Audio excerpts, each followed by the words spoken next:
em Lucas 12, de 13 a 34. Nesse ponto, um homem que estava no meio da multidão lhe falou: Mestre, ordena meu irmão que reparta comigo a herança. Mas Jesus lhe respondeu: Homem, quem me constituiu juiz ou partidor entre vós? Então lhes recomendou: Tende cuidado e guardai-vos de toda e qualquer avareza, porque a vida de um homem não consiste na abundância dos bens que ele possui. E lhes proferiu ainda uma parábola, dizendo: O campo de um homem rico produziu com abundância. E arrazoava consigo mesmo, dizendo: Que farei, pois não tenho onde recolher os meus frutos? E disse: Farei isto: destruirei os meus celeiros, reconstruí-los-ei maiores, e aí recolherei todo o meu produto e todos os meus bens. Então direi à minha alma: Tens em depósito muitos bens para muitos anos. Descansa, come, bebe, regala-te. Mas Deus lhe disse: Louco, esta noite te pedirão a tua alma, e o que tens preparado para quem será? Assim é o que entesoura para si mesmo, e não é rico para com Deus. A seguir, dirigiu-se Jesus a seus discípulos, dizendo: Por isso eu vos advirto, não andeis ansiosos pela vossa vida, quanto ao que haveis de comer, nem pelo vosso corpo, quanto ao que haveis de vestir. Porque a vida é mais do que alimento, e o corpo mais do que as vestes. Observai os corvos, os quais não semeiam nem ceifam, não têm despensa nem celeiros. Todavia, Deus os sustenta. Quanto mais valeis do que as aves? Qual de vós, por ansioso que esteja, pode acrescentar um côvado ao curso da sua vida? Se, portanto, nada podeis fazer quanto às coisas mínimas, por que andais ansiosos pelas outras? Observai os lírios, eles não fiam nem tecem. Eu, contudo, vos afirmo que nem Salomão, em toda a sua glória, se vestiu como qualquer deles. Ora, se Deus veste assim a erva, que hoje está no campo e amanhã é lançada no forno, quanto mais, tratando-se de vós, homens de pequena fé. Não andeis, pois, a indagar o que haveis de comer ou beber, e não vos entregueis a inquietações. Porque os gentios de todo o mundo é que procuram estas coisas, mas vosso Pai sabe que necessitais delas. Buscai, antes de tudo, o seu reino, e estas coisas vos serão acrescentadas. Não temais, ó pequenino rebanho, porque vosso Pai se agradou em dar-vos o seu reino. Vendei os vossos bens e dai esmola. Fazei para vós outros bolsas que não desgastem, tesouro inextinguível nos céus, onde não chega o ladrão, nem a traça consome. Porque onde está o vosso tesouro, aí estará também o vosso coração. O nosso texto tem vários centros, né, irmãos? Vários pontos de destaque. Não é? Eu começo com o verso 15, destacando que a vida de um homem não consiste na abundância dos bens que ele possui. Vamos guardar essa lição, hein? A vida de um homem não consiste na abundância dos bens que ele possui. No verso 21, há uma lição inversa, não é? Assim é o homem que entesoura para si mesmo e não é rico para Deus. Quem entesoura para si mesmo e não é rico para com Deus é aquele que busca sempre os seus próprios objetivos. Aquele que não morreu para si mesmo, não morreu para o mundo. Logo, não segue a Cristo. Não é? Então, entesoura para si. As suas preocupações são fundamentalmente com o próximo dia, com a sua sobrevivência, com o seu bem-estar. Estas pessoas, nós tendemos a ser complacentes com elas, porque nós nos identificamos com elas. Nós estamos muitas e muitas vezes preocupados com o que vai ser no nosso próximo dia. Como é que nós vamos pagar aquela outra conta? E nós não devemos confundir as coisas, porque é diferente você ser alguém que trabalha, que se esforça e que é responsável, de alguém que é ansioso pelas coisas da vida. Então não pode confundir. Você, como cristão, deve viver de um modo que honre a Deus, e isso inclui o cuidado, inclui o zelo com as coisas nas quais você põe a tua mão. Agora, passar do zelo para a ansiedade, não vai dar certo. Eu não vou ter como me sustentar. Não, se eu não estiver aqui, quem é que vai cuidar da minha família? Não é possível. Deus não vai fazer assim.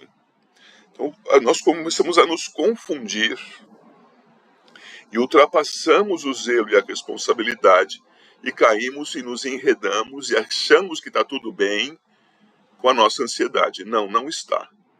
O ansioso, na verdade, é um incrédulo, nesse sentido agudo da expressão. Vou falar mais uma vez para ficar bem claro. Nós temos desejos pelas coisas. Temos, nesse sentido, anseios pelas coisas. E esta ansiedade, por exemplo, como a da pessoa que está às 11h30 da manhã, esperando pelo almoço ao meio-dia, ela anseia pelo almoço. Isso não é uma ansiedade patológica. Isso é um desejo de comer na hora certa e para a sua saúde. Agora, eu estar hoje alimentado e preocupado em como será a minha refeição daqui uma semana, isso é doentio. É trocar as coisas dos seus lugares. Então, zelo, responsabilidade, diferentes de ansiedade. Esta que substitui Deus como soberano pela nossa força para resolver as coisas. Bom, foram dois versos destacados até agora. O 15, a vida de um homem não consiste na abundância dos bens que ele possui. E o 21, assim é o que entesoura para si mesmo e não é rico para com Deus. Ansioso, desejoso de ter mais. Mas nós temos mais versos aqui para destacar. E vejam, por favor, como o verso 23 se ampara e reforça o verso 15. A vida é mais do que o alimento, e o corpo mais do que as vestes. Então a vida não consiste na abundância dos bens, e a vida é mais do que comida e mais do que roupa. Isso é importante nós lembrarmos sempre. Não para sermos relaxados, não. Somos zelosos, mas isso não é o centro da nossa vida. O centro da nossa vida é o reino de Deus. E é por isso que a gente já salta direto daqui para o versículo 31. Buscai, antes de tudo, o seu reino, e estas coisas vos serão acrescentadas. É um desafio, irmãos, que para alguns é simplesmente impossível. Porque não compreendem a possibilidade de se dedicarem a Deus. Não compreendem que, redimidos em Cristo Jesus, têm o seu coração redirecionado, crescentemente transformado. Quando cremos em Cristo, passamos a ser santos aos olhos de Deus.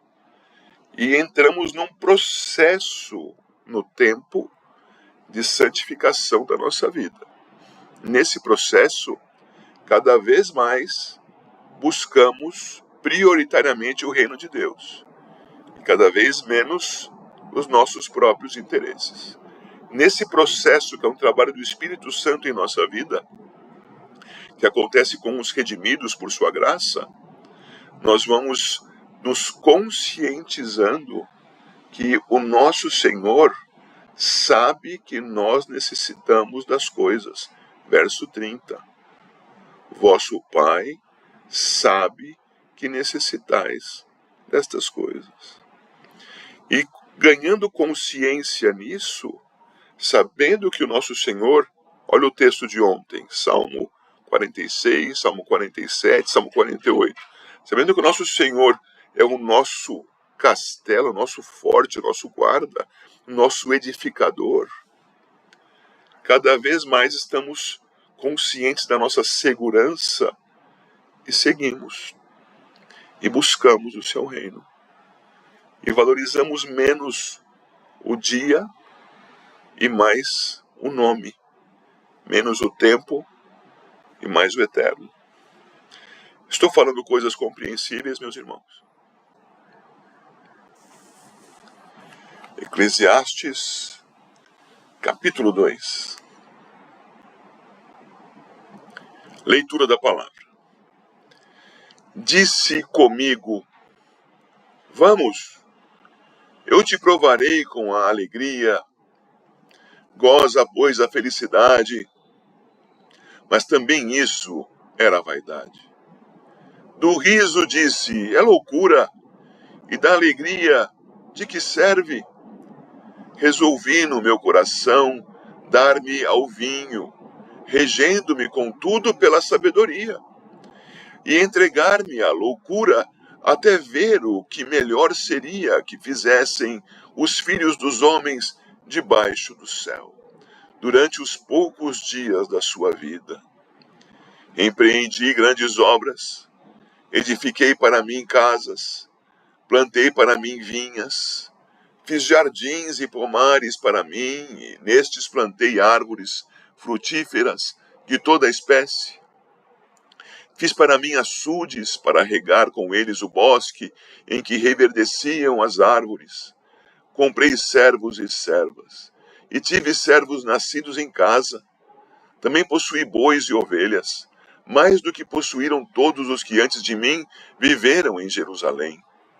Amontoei também para mim prata e ouro, e tesouros de reis e de províncias. Provi-me de cantores e cantoras, e das delícias dos filhos dos homens, mulheres e mulheres. Engrandeci-me e sobrepujei a todos os que viveram antes de mim em Jerusalém. Perseverou também comigo a minha sabedoria.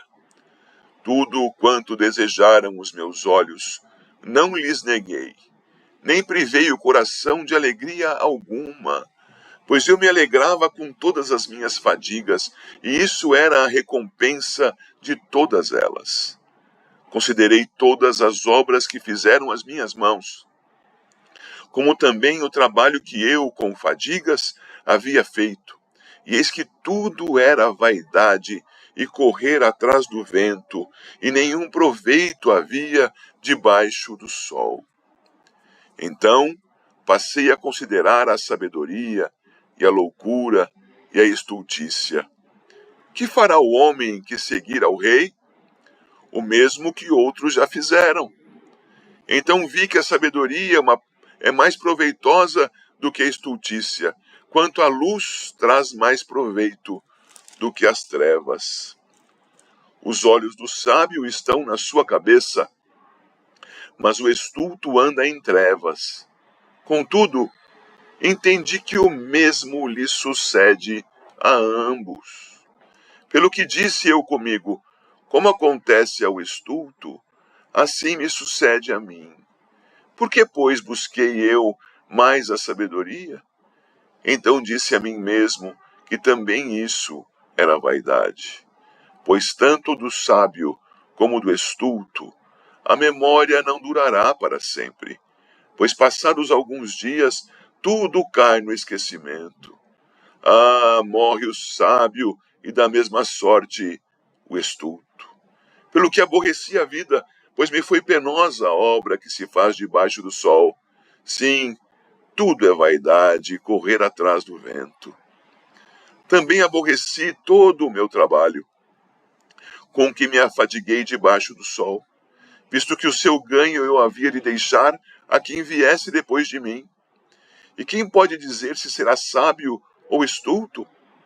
Contudo, ele terá domínio sobre todo o ganho das minhas fadigas e sabedoria debaixo do sol.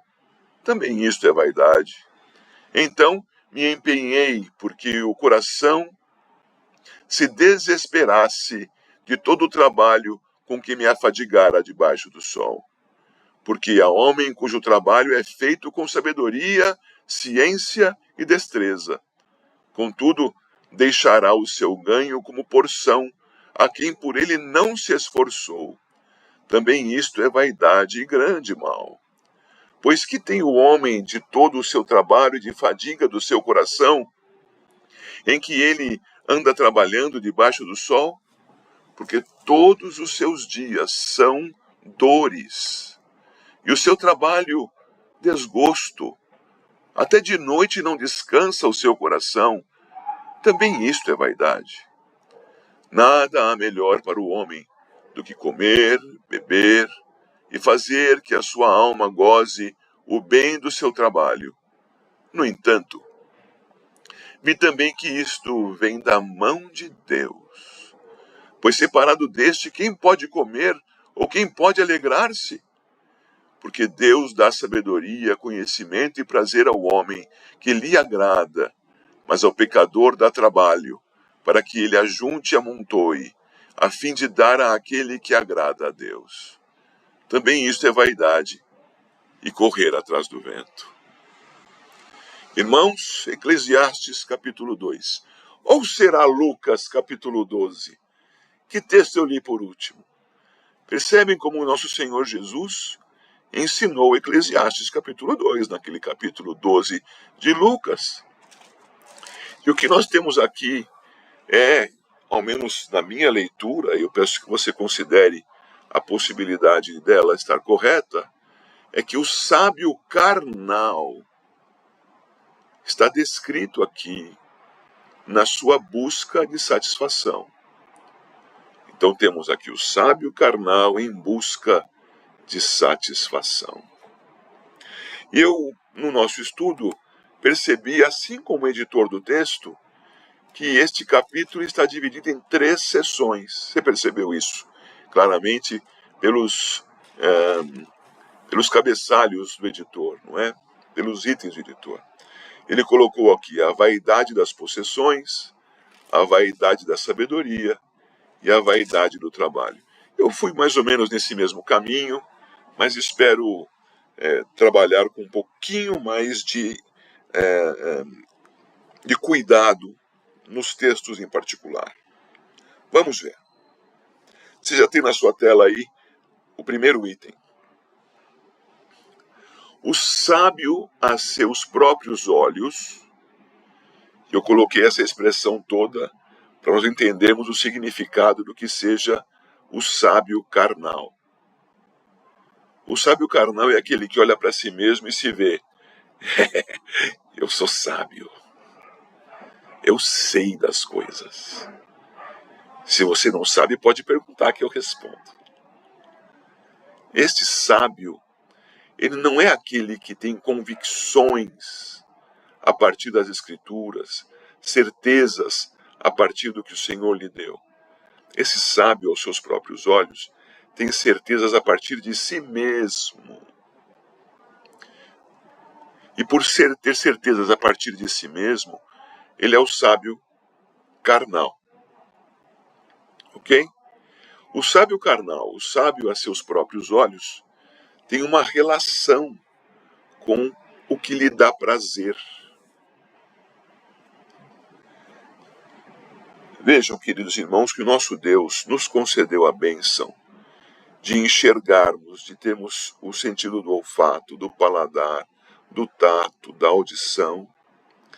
E com nossos 5 sentidos, nos permite selecionar aquilo a que nos aproximamos.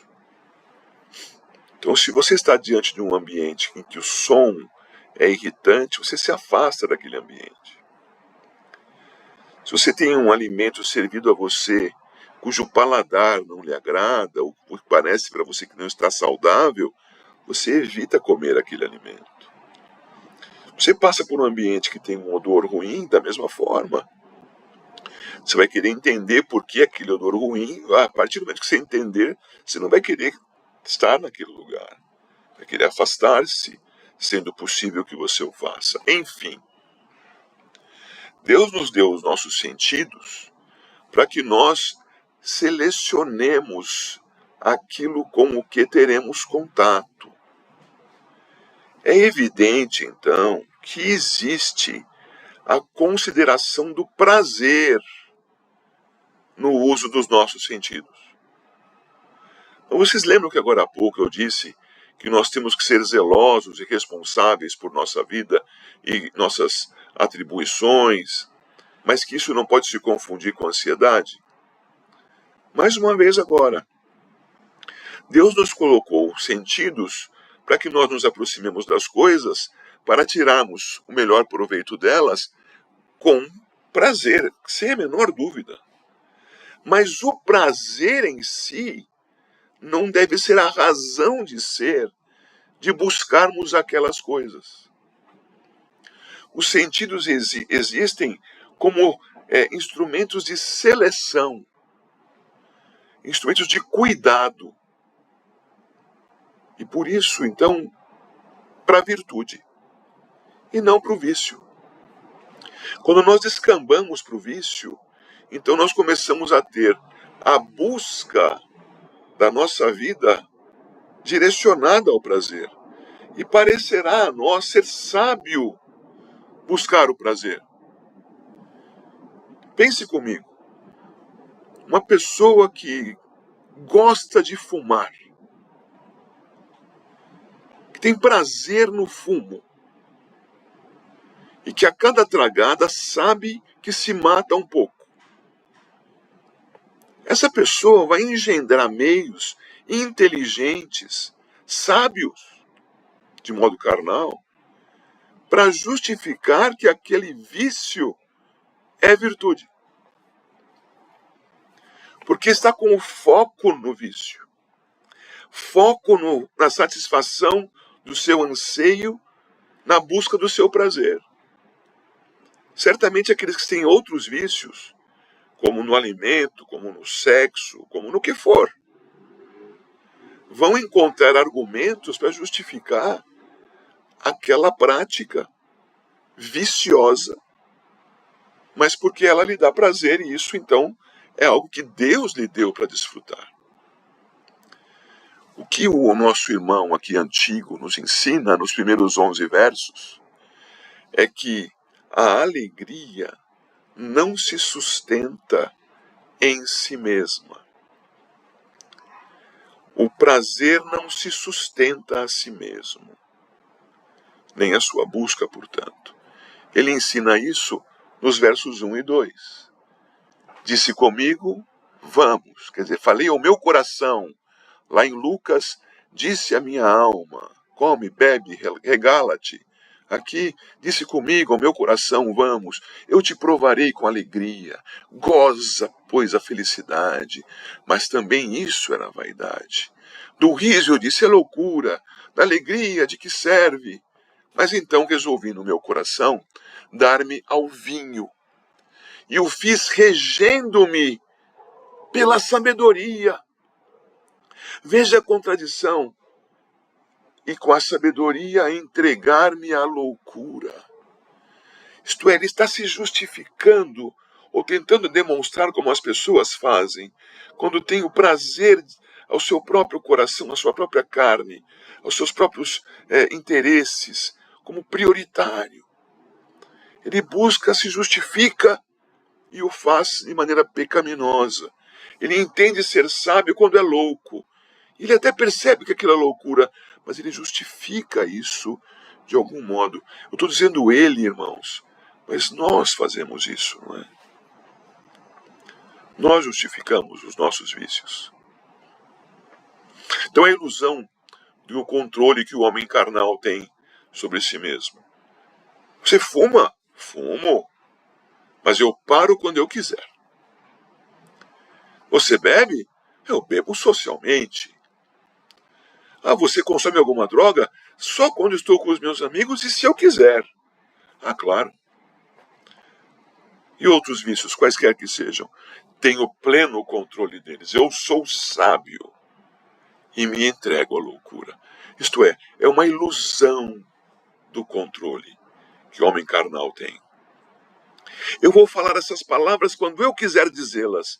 Eu não as direi se eu não quiser. E quando se dá conta, já disse. Porque não é com a carne que nós controlamos o nosso ser. É seguindo a Cristo, submissos a Cristo, pelo poder do seu Espírito, que a nossa maldade é domada. Nos versículos 4 a 11, o autor do livro, Kohelet, o pregador para a Assembleia, vai falar de uma porção de coisas prazerosas que ele adquiriu, construiu e buscou. Obras, versículo 4, casas, vinhas, jardins, pomares, açudes para irrigar as árvores, servos e servas, só para te não dizer escravos e escravas. Estes ficaram por tanto tempo com eles que tiveram até seus filhos, que já nasceram escravos, para o prazer, para o gozo dele, para o usufruto do seu senhor. Ovelhas, bois. No versículo 8, tesouros, ouro, locais, províncias. Homem, ele disse, mulheres e mulheres, tudo ele buscou ter. Verso 9. Engrandeci-me e sobrepujei a todos os que viveram antes de mim em Jerusalém. Perseverou também comigo a minha sabedoria. Que sabedoria é essa? Aos próprios olhos, carnal, a que busca os seus próprios interesses. Tudo quanto desejaram os meus olhos, não lhes neguei. Verso 10. Ora, se eu não neguei o que desejaram os meus olhos, será que eu posso ser tratado como aquele que nega-se a si mesmo, toma dia a dia a sua cruz e segue a Cristo? O que ele está ensinando a nós aqui é que a busca do próprio prazer é um veneno que alguns cristãos querem beber. E que nós estamos aprendendo aqui que nós cristãos não devemos beber deste veneno. Não nos deixemos enganar. Isso não é buscar uma vida de ermitão. Isso não é querer viver como se nós fôssemos pedras de gelo. Isso é viver aos pés de Cristo. Isso é buscar a graça do Senhor. É reconhecer-se impotente e buscar no Senhor a suficiência. Meus irmãos, isso não é impossível. Mas só em Cristo se tornará possível. É o seu desejo andar com o Senhor? Ore a Deus. Senhor, os prazeres são deliciosos, mas estar com o Senhor e com a tua palavra é ainda melhor. Como diz o salmista, a palavra e os juízos do Senhor são mais doces do que o mel, que o destilar dos favos. Vamos experimentar isso com mais intensidade, meus irmãos. Veja como ele termina o versículo 11. Considerei todas as obras que fizeram as minhas mãos, como também o trabalho que eu, com fadigas, havia feito, e eis que tudo era vaidade e correr atrás do vento. Quer dizer, nada se sustentava, nenhum proveito havia debaixo do sol, no mundo sensível, para aquilo que eu tanto buscava. Recorde-se, meu irmão, a vida do homem não está nos bens que ele possui. Recorde-se, a vida do homem não é alimento nem investimento. A vida do homem é buscar, em primeiro lugar, o reino de Deus e a sua justiça, e saber que o Senhor nos sustenta no nosso caminhar. Louvado seja Deus, isso é verdade. Vamos ao segundo trecho. O segundo trecho, irmãos. O sábio aos seus próprios olhos, diante do conhecimento. Irmãos, nós usualmente nos orgulhamos por sabermos as coisas. E por podermos dizer aos outros, olha, eu sei isso aqui. Eu resolvi este problema. Eu tenho a solução para essa questão. Veja que isso também está envolvido com o prazer. Mas no texto, o foco do autor vai ser direcionado à sabedoria, à quantidade de conhecimento e ao modo carnal de administrá-lo. Quantidade de conhecimento e ao modo carnal de administrar esse conhecimento, a sabedoria humana. Então nós temos aqui uma tese no versículo 12. Diz o versículo 12: passei a considerar a sabedoria e a loucura e a estultícia. Que fará o homem que seguir ao rei? O mesmo que outros já fizeram. Qual é a tese? O conhecimento não impede o fim comum. O que fazem os homens em geral que seguem as suas autoridades, variadas ao longo da história? Vou citar aqui um exemplo, porque é muito fácil de a gente recordar, porque foram uma dupla de filósofos que se auxiliavam mutuamente. Tá bem? A dupla de filósofos eram Marx e Engels. Ok? Marx morreu, Engels continuou escrevendo as obras que são chamadas não de obras de Engels, mas são chamadas de obras marxistas.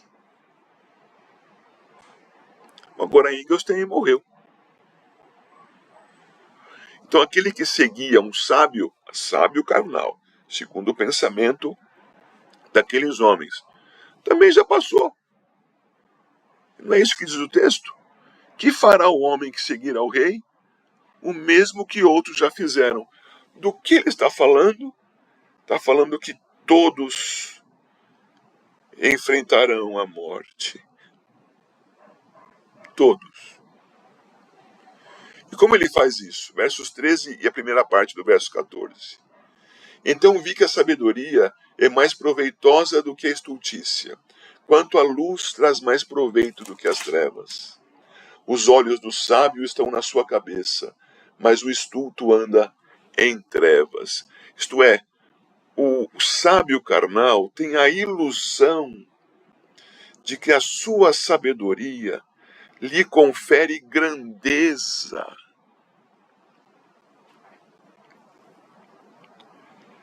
Quando sei, sou mais do que os outros. Tenho mais valor do que os outros. Vejam, nós confundimos capacidade para a solução de problemas com maior valor na existência. O que sabe um feto na barriga de uma grávida? Ah, não sabe nada. Então ele tem menos valor do que eu, que já sei alguma coisa. Ele tem menos valor do que eu, que tomo decisões pautadas nas minhas sensações, naquilo que eu entendo ser a verdade. Ele vale menos. Quem mais vale menos? Ora, aquele que não tem cultura vale menos que o doutor. Vale menos. Veja, não é uma questão, repito, no vulgo, no conhecimento comum, de interpretar quantidade de conhecimento. E, a partir desta, a capacidade de resolver problemas. Enfim, de socorrer a outros e a si mesmo. Não é isso que é considerado. É considerado aquele vale menos porque sabe menos. E esse vale mais porque sabe mais. Isso é carnal.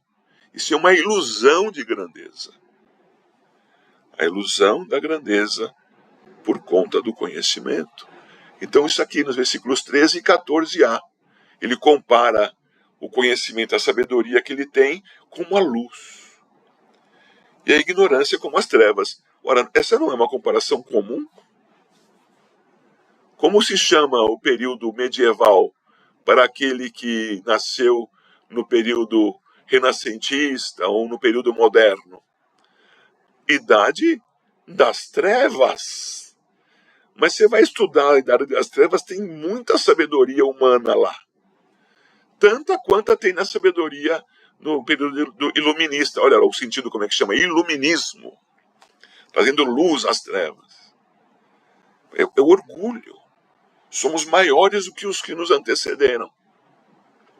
Ilusão de grandeza, meus irmãos. E como é que ele responde a isso? 14b a 17. Contudo, entendi que o mesmo lhe sucede a ambos.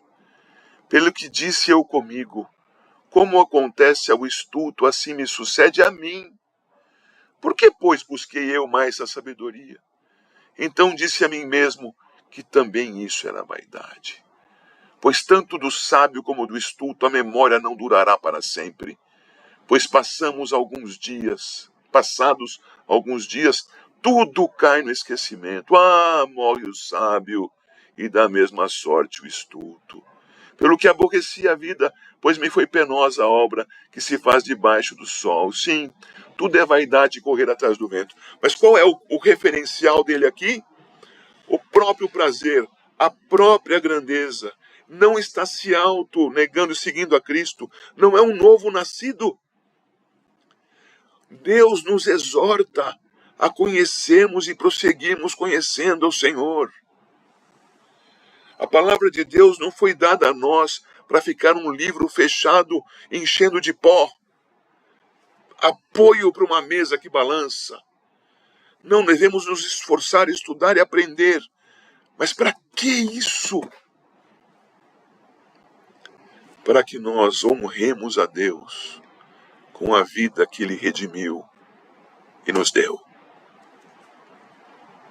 Isto é viver para a glória do Senhor. 1 Coríntios 10, 31. Isso é amar a Deus sobre todas as coisas.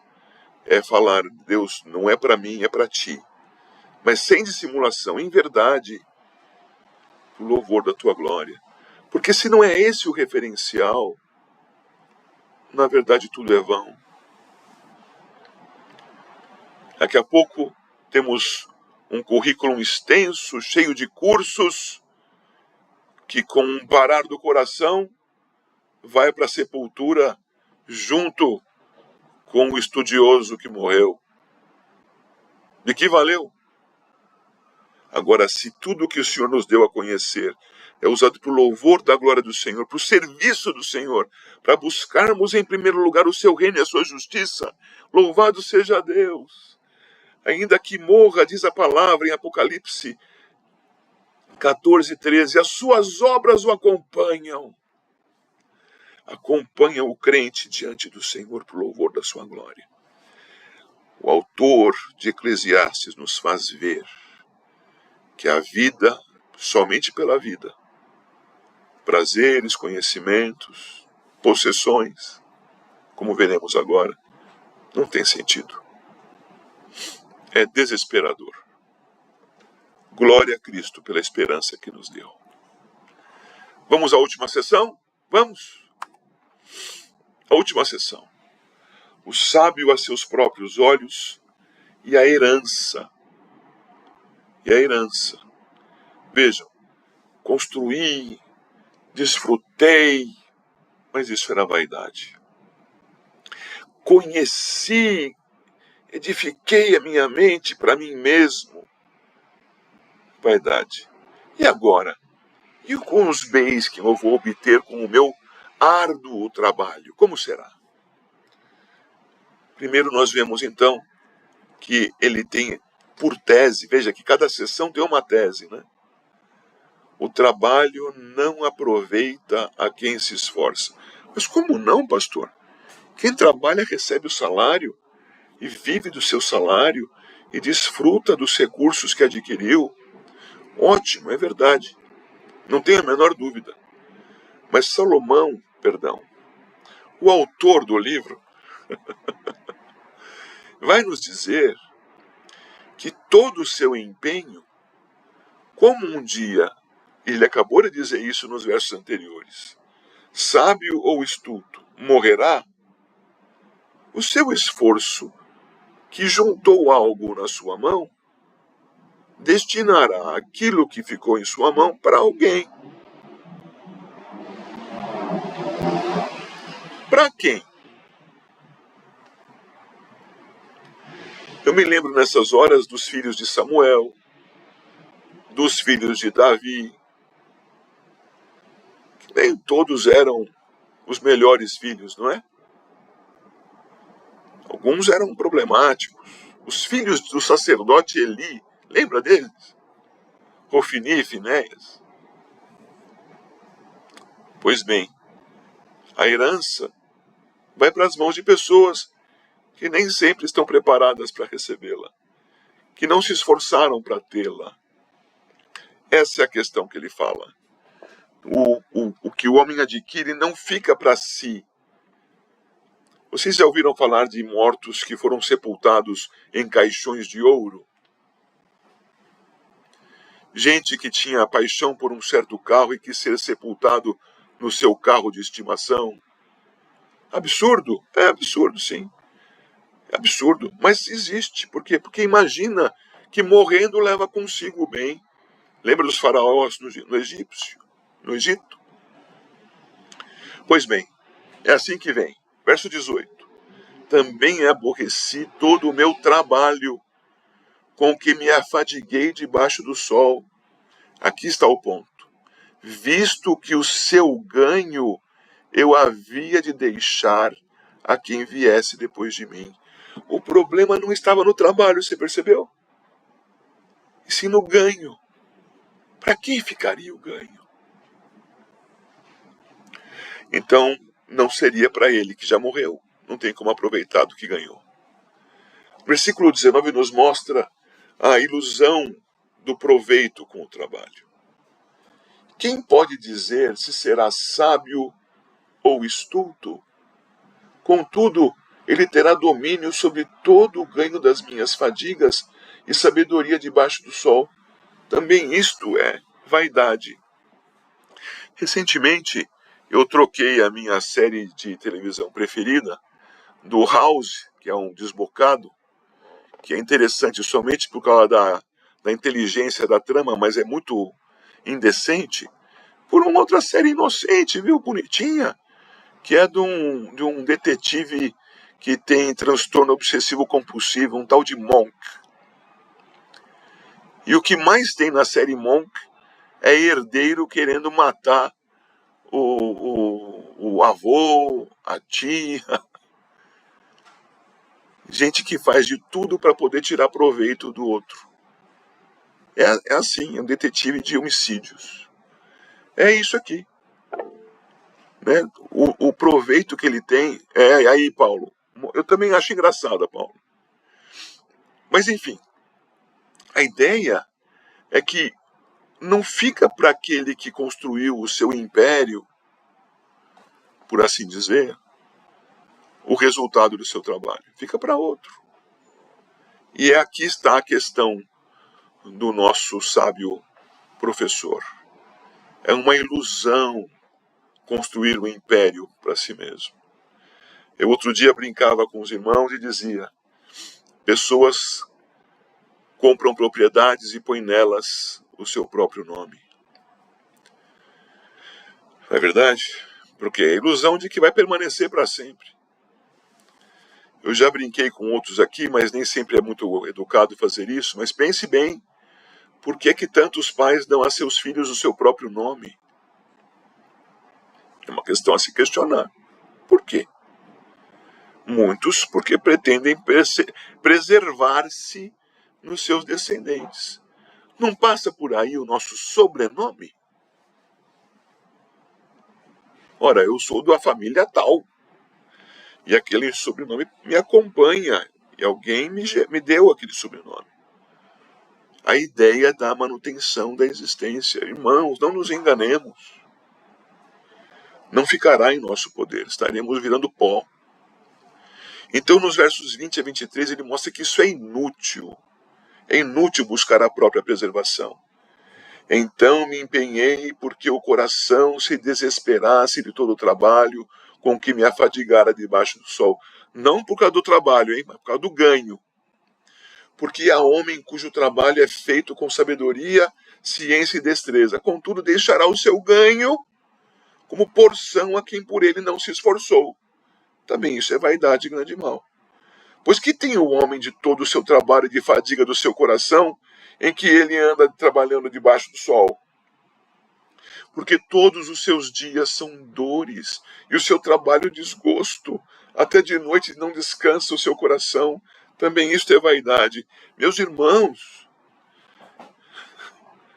tem pessoas que são escravas de si mesmas. Deus já lhes deu o sustento, elas continuam trabalhando e trabalhando e trabalhando. Por quê? Porque querem ter mais. Calma, meus irmãos. Calma. Trabalhe para se sustentar. Sirva a Deus em todo o tempo. Ah, mas então o que eu vou fazer naquele tempo livre? Vai descansar um pouco, que é preciso. E vai servir a Deus, anunciando o Evangelho, estudando a palavra, compartilhando com o outro, sendo caridoso. Enfim, vivendo. Mais do que trabalhando e trabalhando e trabalhando para ter e ter e ter. É inútil a busca da própria preservação. Então o nosso irmão aqui do passado nos ensina que busca do prazer, busca do conhecimento e busca da propriedade não resultam em nada de fato proveitoso. Ora, onde estará então o proveito? Ele conclui o capítulo 2 dizendo: nada há melhor para o homem do que comer, beber e fazer que a sua alma goze o bem do seu trabalho. Ixi, será que ele melhorou alguma coisa aqui? Ele continua com a sua sabedoria, enfatizando a carne, mas os olhos começam a ser abertos. E os olhos começam a ser abertos quando ele se questiona. No entanto, vi também que isto vem da mão de Deus, não da minha.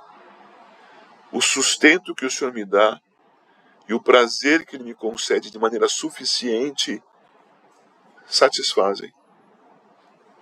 É da mão de Deus que vem aquilo que eu preciso. Percebem, irmãos, como Lucas 12 está aqui em Eclesiastes 2. Verso 25. Pois separado deste, quer dizer, separado de Deus, quem pode comer ou quem pode alegrar-se? Aleluia! Olha a lição chegando aqui de maneira clara para nós. Onde está a nossa alegria? E por fim o verso 26.